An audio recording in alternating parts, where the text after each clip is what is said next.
د نیوز پریس چینل لیدونکو سلام ستړي مشئ په موکړه تازه لاندو مهمو خبرونو ته نروې هیواد راتلونکې اونۍ د افغانستان په اړه غونډه جوړوي.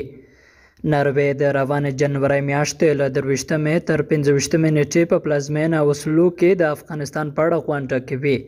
د دې هیواد د بهرنیو چارو وزارت ویلي په دې ناسته کې د ګډون لپاره د اسلامي امارات استازو د افغانستان مدني ټولنو فعالانو د نړۍ د هیوادونو استازو ته بلنه ورکړې ده. ټاکل شوی د بهرنیو چارو وزارت سرپرست امیر خان متقي په مشرۍ پلاوی په دغه غونډه کې د ګډون په موخه سبا د نروې پلازمینې اوسلو ته لاړ شي. د اسلامي امارات د بهرنیو چارو وزارت وایي چې یاد پلاوی پرون د دې غونډې په تړاو ناسته هم کړې ده.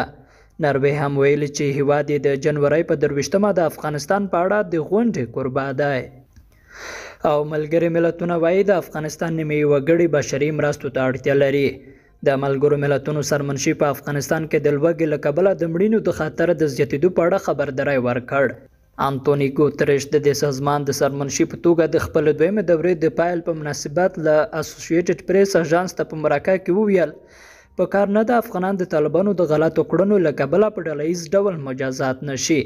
د ګوتریش په خبره دا ډیره مهمه ده چې له افغانستان سره بشري مرستې لا زیاتې شي ځکه افغانان په داسې وضعیت کې دي چې د لوږې له کبله یې ژوند ته د مرګ خطر پیښ دی. انټوني ګوتریش په خپلو خبرو کې ویل د افغانستان نیمه وګړي بشري مرستو ته سخت اړتیا لري او په کار ده چې د اقتصادي پیاوړتیا لپاره له دغه هیواد سره د نغدو پیسو مرستې وشي. لیدونکو له غوږ نیونه مو مننه. لا مو مل شه.